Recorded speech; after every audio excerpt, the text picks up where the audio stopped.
আসসালামু আলাইকুম। হাতিয়া টিভি সংবাদে স্বাগত জানাচ্ছি আমি ইসমাইল হোসেন। শুরুতে জানিয়ে দিবে এই মুহূর্তে আমাদের হাতে থাকা গুরুত্বপূর্ণ আপডেট। বঙ্গবাজারে আগুনের ঘটনায় সাবেক মেয়র তাপস 30 জনের বিরুদ্ধে মামলা। রাজধানী বঙ্গবাজারে 2023 সালে আগুন লাগার ঘটনায় সাবেক মেয়র শেখ ফজলুল নূর তাপস 30 জনের বিরুদ্ধে মামলা করা হয়েছে। মামলার বাদী দাবি করছেন যে আগুনটি পরিকল্পিতভাবে লাগানো হয়েছিল। এই ঘটনায় 3845 জন ব্যবসায়ী ক্ষতিগ্রস্ত হয়েছে এবং ক্ষতির পরিমাণ 305 কোটি টাকা। তদন্ত চলছে এবং জড়িতদের বিরুদ্ধে ব্যবস্থা নেওয়া হবে। ফ্যাসিবাদী দোসররা জিনিসপত্রের দাম বাড়াচ্ছে। দলের সাধারণ সম্পাদক ছাত্র দলের সাধারণ সম্পাদক নাসির উদ্দিন বলছেন, বর্তমান সরকারের বিরোধিতায় কিছু ব্যবসায়ী দ্রব্যমূল্য বাড়িয়ে জনগণকে কষ্ট দিচ্ছে।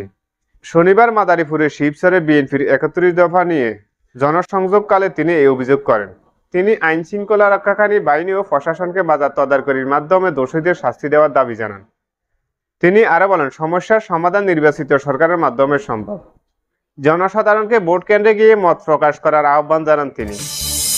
নির্বাচন যত দেরি হবে তত ষড়যন্ত্র বাড়বে। তারেক রহমান বিএনপির ভারপ্রাপ্ত চেয়ারম্যান তারেক রহমান বলছেন, নির্বাচন দেরি হলে ষড়যন্ত্র বাড়বে। সুষ্ঠু নির্বাচন ছাড়া দেশের সমস্যা সমাধান সম্ভব নয়। চুয়াডাঙ্গার বিএনপির সম্মেলনে তিনি দলকে সংগঠিত হওয়ার আহ্বান জানান।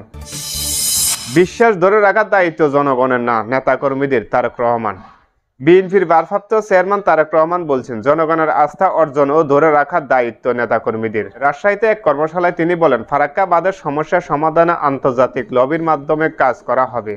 জলবায়ু পরিবর্তনের প্রভাব মোকাবিলায় আগামী 5 বছরে 5,000 কোটি বৃক্ষ রোপণের পরিকল্পনার কথা উল্লেখ করেন তিনি। ঢাকায় ব্যাটারি চালিত রিকশা চালকদের সড়ক অবরোধ। ঢাকার মোহাম্মদপুর ধানমন্ডি যাত্রাবাড়ি ও জাতীয় প্রেস ক্লাবের এলাকায় ব্যাটারি চালিত রিকশা চালকেরা হাইকোর্টের নির্দেশে সড়ক চলাচল নিষিদ্ধ করায় প্রতিবাদে সড়ক অবরোধ করেছেন। গতকাল সকালে তারা সড়ক অবরোধ করে বিক্ষোভ প্রদর্শন করেন। গত সপ্তাহে হাইকোর্টের এই নিষেধাজ্ঞা জারি করে, যার বিরুদ্ধে রিকশা চালকেরা বিক্ষোভ করেছেন। নির্বাচন ব্যবস্থায় না ভোট সহ 3 প্রস্তাব ইলিয়াস কাঞ্চনের।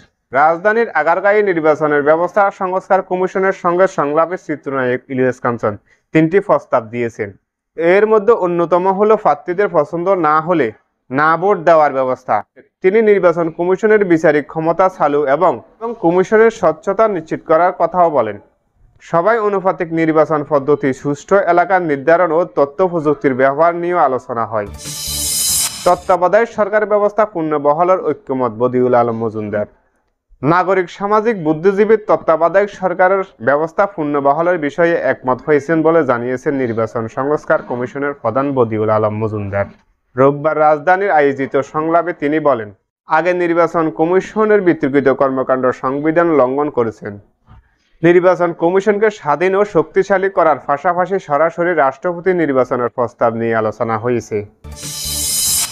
পরিমণির শোকবার্তা। পরিচালক শাহ আলমের মৃত্যুতে শোক জানিয়ে পরিমণি ফেসবুকে লিখেছেন, ওস্তাদ আমার শেষ দেখা হলো না।